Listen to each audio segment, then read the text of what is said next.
Olá, meus amados irmãos, a paz do Senhor, tudo bem? A Bíblia, ela é relativa, dá para a gente adaptar a Bíblia ao nosso modo de viver, ou a Bíblia, ela continua sendo soberana? Esse é o assunto da lição desta semana, que tem por título A Sutileza da Relativização, a sutileza da relativização da Bíblia. A sutileza da relativização da Bíblia. A Bíblia, ela é somente relativa ao nosso modo de viver, ou a palavra de Deus, ela ainda tem a sua soberania? Estão querendo mudar, mas a palavra de Deus, ela é viva e eficaz.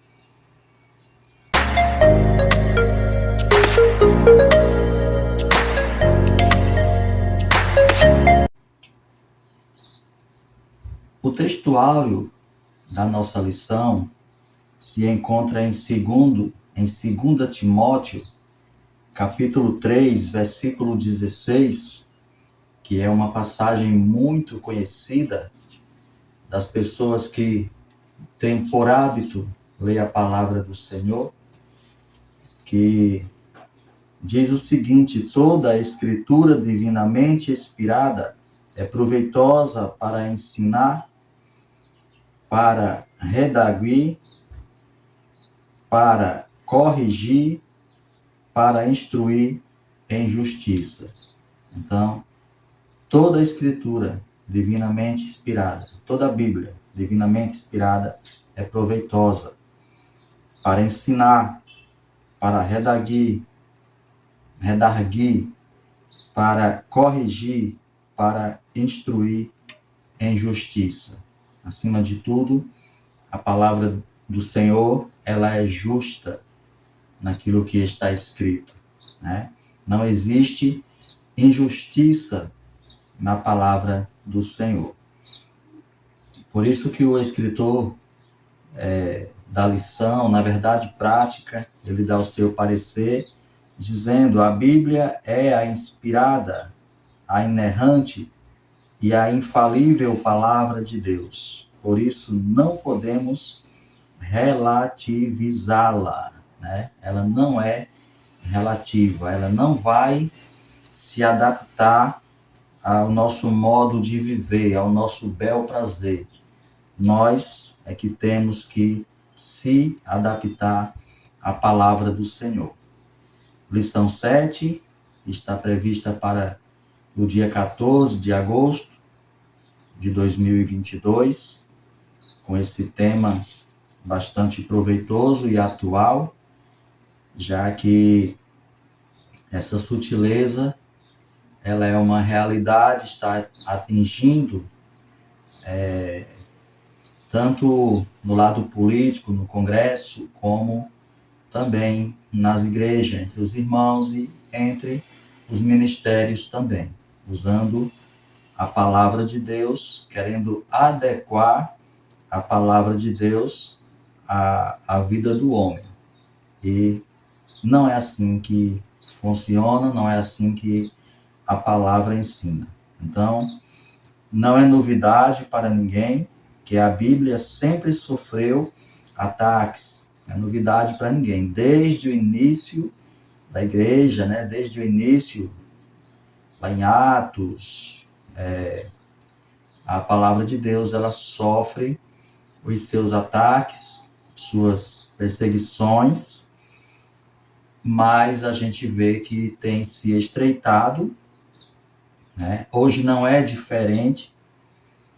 Infelizmente, há quem afirme que a Bíblia precisa ser atualizada. Olha a que ponto nós chegamos.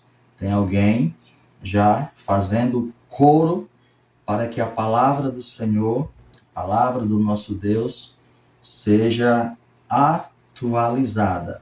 Mas todos nós que amamos a palavra do Senhor, nós bem sabemos que a palavra de Deus ela é mais atual do que o jornal que vai sair amanhã. Existe essa frase no meio do povo de Deus e é uma frase bastante verdadeira. A palavra de Deus ela é mais atual do que o jornal que vai sair ainda amanhã. A Bíblia ela ainda é mais atual, né? E a palavra-chave dessa lição é relativização. Relativização é a palavra-chave e vamos entender um pouco a respeito desse tema. O tópico 1 fala que a Bíblia e o espírito desta era. Fala sobre a Bíblia e o espírito dessa era, né? A desconstrução. A desconstrução é o tema do subtópico 1. A desconstrução. Não é incomum encontrarmos na literatura ou nas mídias sociais expressões como a era do vazio, pós-verdade, o fim das certezas, cultura líquida ou ainda desconstrução, são formas diferentes para nomear o mesmo fenômeno cultural que opera na sociedade contemporânea, também denominado de pós-moderno. Então, essas palavras sempre vai estar no cotidiano atual, mas a gente vê aqui, o que realmente isso quer dizer. Enfim, é uma nova forma de pensar e agir, diferente daquela que estávamos habituados a enxergar.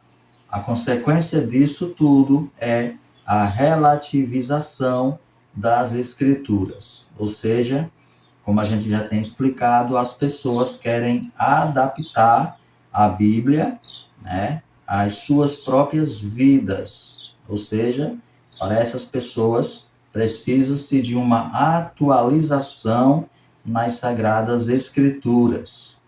É isso que eles querem aprontar com a palavra de Deus.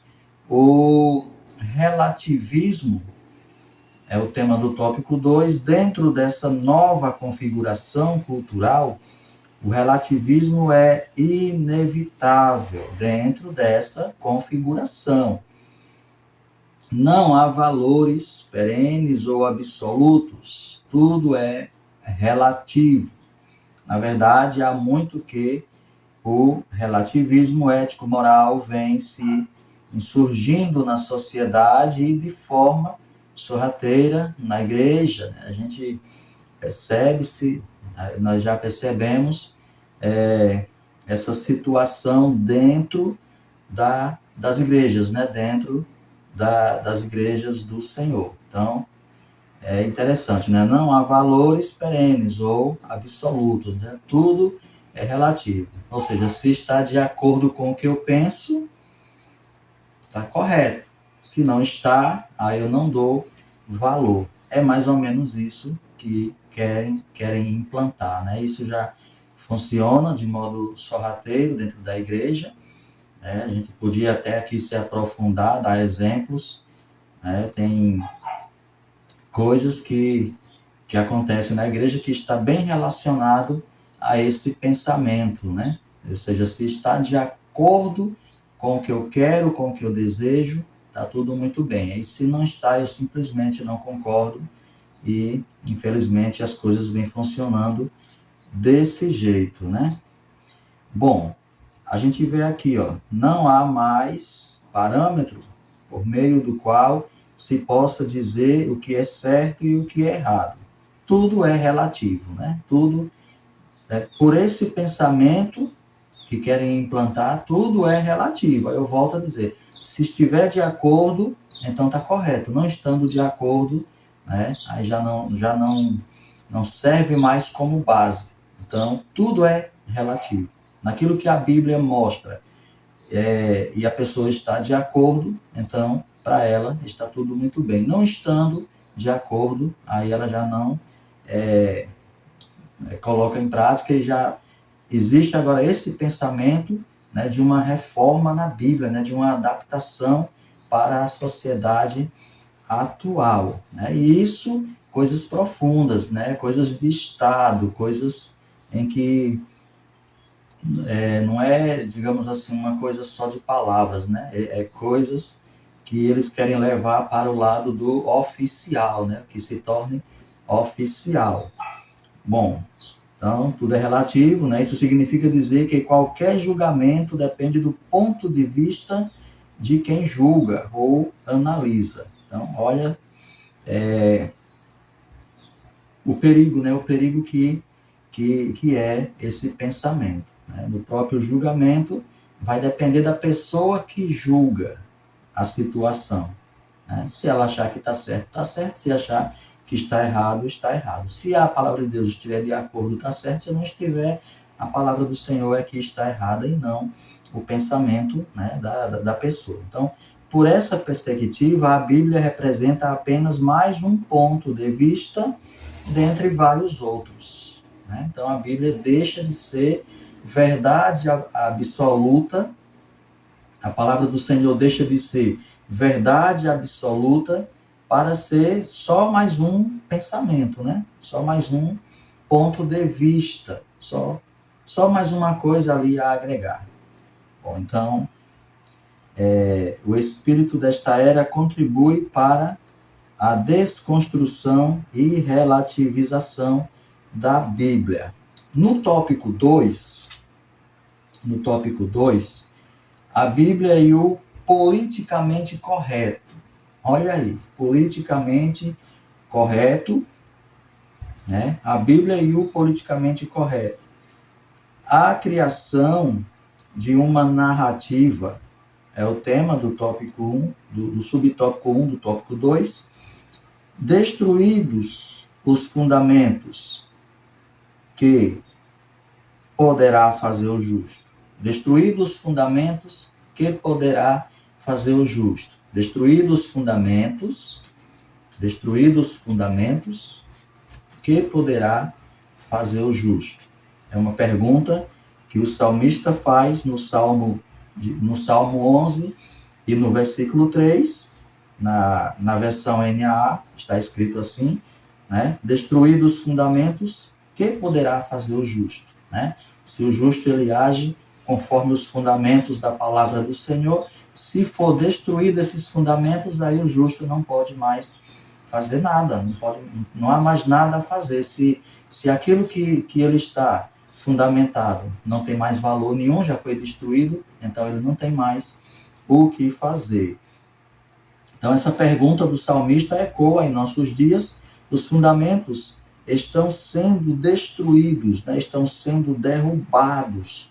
Então, é preciso observar que isso não é um fenômeno aleatório. É isso que eu estou tentando explicar desde o início. Não é um fenômeno aleatório, não é uma coisa por acaso, é uma coisa pensada, é uma ideologia. É algo que vem sido pensado, criado, para que venha à tona. Bom, então, não.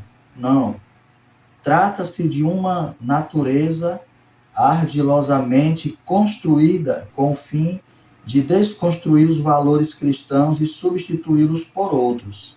É isso que eu estou falando. Existe essa metodologia para que essa troca de valores seja oficializada, para que a Bíblia perca o seu valor e agora o que vem a ter valor são o que eles querem, são a ideologia que eles implantarem. É isso que está sendo explicado aqui nesta lição. Bom, então, a gente vê, é aí que se cria uma narrativa ou história que se chega a esse fim. Surge o discurso do politicamente correto. Né? Então, as pessoas, baseada, né, no seu próprio pensamento, vai analisar uma determinada situação e aos olhos delas está correto, né? Não vai causar grandes danos, né? Porque, vamos dizer, danos materiais, né? Danos materiais, o perigo está na espiritualidade. Então, politicamente correto, né?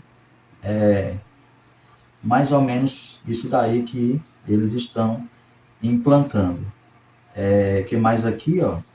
E, portanto, uma nova forma de dizer o que é certo e o que é errado. Por esse motivo, por esse novo modelo, está correto se fazer o aborto, por exemplo, né? Então, por esse pensamento, só para a gente entender aonde que eles querem chegar, né? A Bíblia fala que o aborto é pecado, porque é um assassinato. No politicamente correto, vai ficar livre, porque aí vai depender da pessoa que vai fazer. Se ela acha que está correto, está tudo certo. Estamos entendendo agora, né? Se a pessoa que vai fazer o aborto acha que está tudo... que para a pessoa que vai fazer está certo, então é politicamente correto, a vida é dela, ela faz o que ela quer. Ainda que seja matar uma vida. Bom, cadê aqui, ó? Correto fazer aborto e proibir a leitura da Bíblia, né, também, em espaços públicos, né, proibir a leitura da Bíblia em espaços públicos também é um politicamente correto, porque eles vão alegar a pregação da palavra do Senhor nas praças, eles vão alegar, por exemplo, que nem todos querem ouvir. Então, se nem todos querem ouvir, é uma invasão de privacidade. Então, proibir que se pregue nas praças, proibir que se leia a Bíblia, é um politicamente correto, porque não é todo mundo que quer ouvir. Olha, essa ideologia, né, é bem profunda. Entendeu? Então, é a criminalização da opinião. Olha como vai cada vez mais se estreitando e se aprofundando. Como vai ficando cada vez mais perigosa essa sutileza, cada vez mais perigosa. Então, a criminalização da opinião. Pensar diferente dessa nova narrativa que foi criada e está sujeita à censura, né?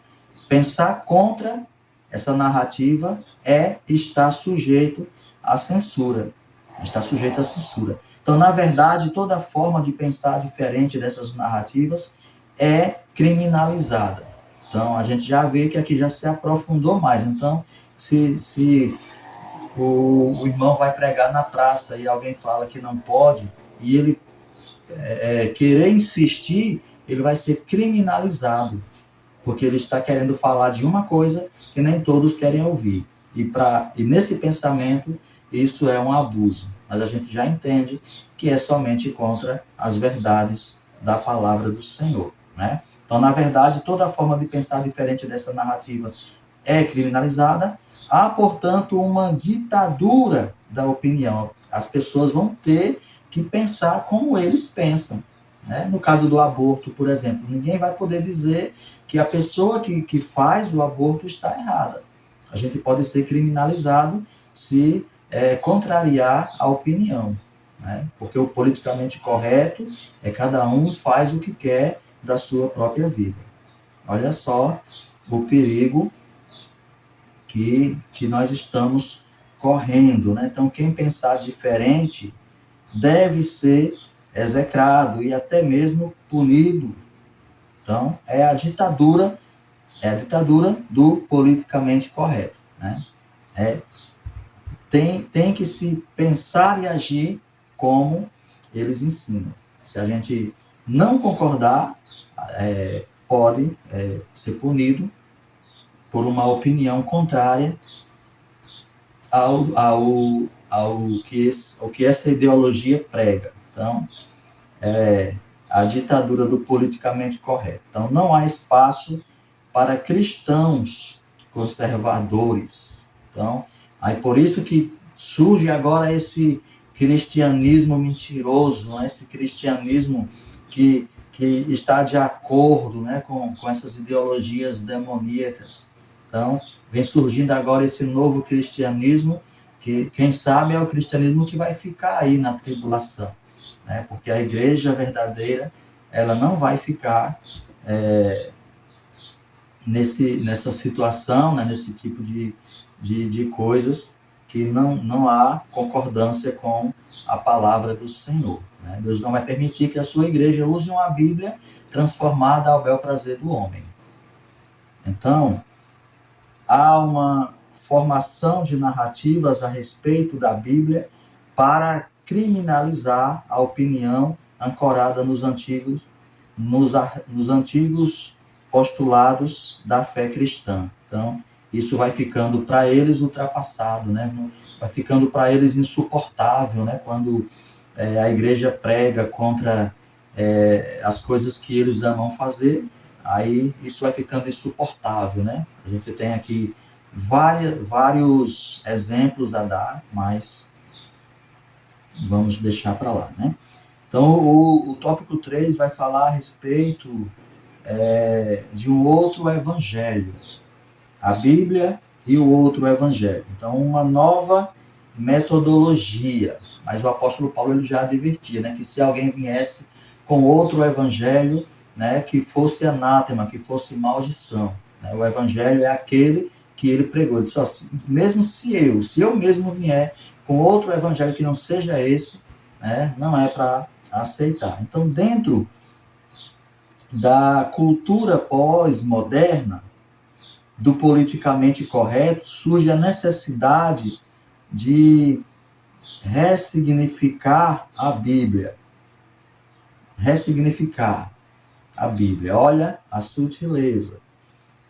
A palavra de Deus precisa ser atualizada para que fale a mesma língua dentro dessa nova configuração cultural. Olha a audácia dessa ideologia. Então, a palavra de Deus, ela precisa ser reformulada para que venha a estar de acordo com essa ideologia cultural, para que ela venha a estar de acordo. E aí a Bíblia vai ter que tirar algumas coisas que a atualidade não permite e, quem sabe, colocar mais algumas coisas para que eles venham a estar satisfeitos.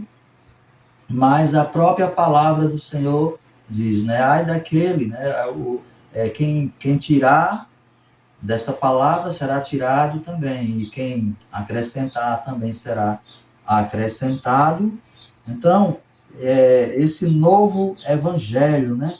Nesse caso, o leitor e não o autor bíblico passa a ser mais importante, né? Porque o leitor, havendo essa transformação, essa configuração, ele vai ler o que ele quer ler, e não o que Deus passou para o escritor sacro. Então vai haver essa diferença. Que Deus nos guarde de estarmos aqui quando isso realmente estiver acontecendo. Essa Bíblia não nos representa, né? Essa Bíblia, com essa configuração, não nos representa, não representa a palavra de Deus. Então, isso é o que os exegetas denominam de hermenêutica centrada no leitor, né? É aquela teologia que algumas igrejas já são adeptas, né? Que é aquelas pregações, existem louvores também, que é centralizada no homem, né? Que é exaltando o homem e deixando o Criador de lado, Então, o que acontece aqui? A Bíblia precisa se ajustar a essa nova metodologia, assim surge, portanto, outro evangelho, né? Será tudo diferente daquilo que nós conhecemos da parte do nosso Deus através das Escrituras, segundo essa metodologia. Mas já disse Paulo, né, lá em Gálatas capítulo 1, versículo 9, que se alguém vier com outro evangelho, que seja maldito, né, que seja maldição, este outro evangelho não nos representa. Então, novas teologias também. Esse outro evangelho também possui sua própria teologia, seu próprio método de ensino, né? Os teólogos que confiam no Senhor, que confiam nas certezas da Bíblia, não vão poder atuar, né? Vai haver uma nova teologia, um novo pensamento teológico. Então, esse outro evangelho também possui sua própria teologia. Todo o texto bíblico passa por uma nova ressignificação. A Bíblia, portanto, deveria ser toda atualizada. Surge o evangelho social, né? O evangelho social. Lembra daquela expressão das pessoas que bebem? Aí fala, eu bebo, mas eu bebo socialmente, né? Então, eles querem fazer isso com o evangelho também, tornar algo social, algo agradável, né? Algo que esteja de acordo com o que eles vivem. É isso que eles querem, por isso que eles querem essa adaptação, e a teologia vai ensinar, né? A teologia que eles vão criar vai ensinar exatamente desse jeito. Bom, então a Bíblia, portanto, deveria ser toda atualizada, a gente já viu. Assim, os relacionamentos homoafetivos são vistos a partir da perspectiva da denominada teologia inclusiva, né? São essas coisas que vão ser implantadas, são essas coisas que vão ser colocadas na nova teologia que deve surgir por esses tempos aí. Então, também o culto ecumênico, né? Juntar as religiões, haver uma concordância entre as religiões, ser tudo a mesma coisa, o mesmo Deus, o mesmo pensamento. Então, tudo isso daí eles querem implantar, né? Bom, o outro evangelho promove novas metodologias de leitura da Bíblia e, consequentemente, novas teologias e modismo. Né? Então, a gente vê aqui a Bíblia sempre atua. A Bíblia sempre atual, palavra de Deus. A Bíblia sempre atual, palavra de Deus, é o tema do tópico 4. E o subtópico 1 fala revelada por Deus. Então, a Bíblia que nós acreditamos, a Bíblia que nós seguimos, a palavra de Deus para nós é a Bíblia, é a revelação de Deus. A Bíblia para nós, do jeito que ela está, sem mexer, sem mudar nada, ela é a revelação de Deus para a humanidade. Então, para os cristãos, a Bíblia é um texto antigo com uma mensagem atual. É antigo seus escritos, mas a sua mensagem ela é sempre atual. Toda vez que nós lemos a Bíblia, nós percebemos que é algo atual, que existem revelações para as nossas vidas, mesmo sendo um livro que a sua escrita foi há muitos anos atrás. Mas nunca um cristão, quando ele ora e vai ler a Bíblia, nunca que ele vai sentir que é algo repetitivo. É algo sempre novo. Isso é obra do Espírito Santo, porque é a revelação de Deus para o homem. Então, a gente vê aqui no subtópico 2, né? Ainda aqui no 1, a Bíblia fazendo com que ela se ajuste a essa cultura contemporânea deve ser rejeitada e vista como uma heresia. Então, aqui é um alerta à igreja, né? Um alerta aos crentes a sempre estar atentos, né? Porque a gente imagina que isso vai ser feito aos poucos, né? Essa ideologia ela vai ser implantada aos poucos. Devem ser ensinadas, né? Em internet, deve ter os seus adeptos, e a gente tem que estar com a palavra verdadeira em mãos, né? E no coração, para considerar qualquer ensinamento contrário, mesmo que eles falem que está na Bíblia, a gente tem que ter a noção de que é heresia. A gente já vê isso em algumas religiões que se dizem cristãs, a gente já vê muitas heresias, mas a tendência é que aumente, né, cada vez mais, porque essa Bíblia, como eles querem, passa a ser oficial, né, não só de uma religião, mas, segundo eles, passa a ser a palavra de Deus. Então, os pregadores que levantarem essa bandeira apostata, na verdade, devem ser vistos como falsos profetas. E também a gente vê que tudo isso já está revelado na palavra do Senhor, né? Falso profeta, as pessoas no meio pentecostal acham que o falso profeta é aquele que sobe no púlpito e fala uma profecia e não se cumpre. Pode até ser uma vertente de um falso profeta, mas as coisas são mais bem profundas do que o que a gente imagina, né? A gente vê que essa situação de mudar um conteúdo é bem mais perigoso do que uma simples profecia no púlpito.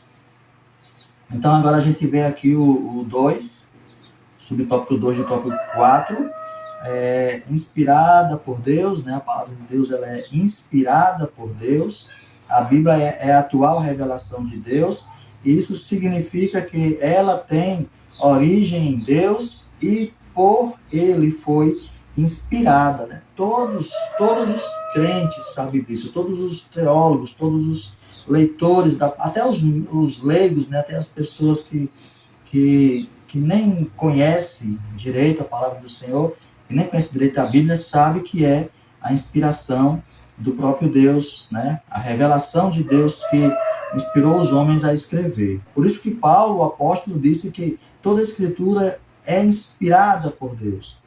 Está lá no texto que nós lemos, 2 Timóteo 2,16. Então, nenhum livro, por mais espetacular que seja, pode se colocar em pé de igualdade com a Bíblia. Por tão bom que seja, por mais especial que seja, não se compara com a Bíblia, porque a Bíblia é o próprio Deus se revelando à humanidade. Então, é um livro com essa mensagem especial e atual, porque espelha a mente de Deus. Então, a Bíblia é a palavra de Deus porque foi revelada e inspirada por Ele. Então, não se mexe, né? Não, ainda que mexam no papel, na letra, mas que esteja guardado em nosso coração a revelação do Senhor, em nome de Jesus, né? Então, que Deus continue abençoando a sua vida e até o próximo vídeo, se Deus quiser.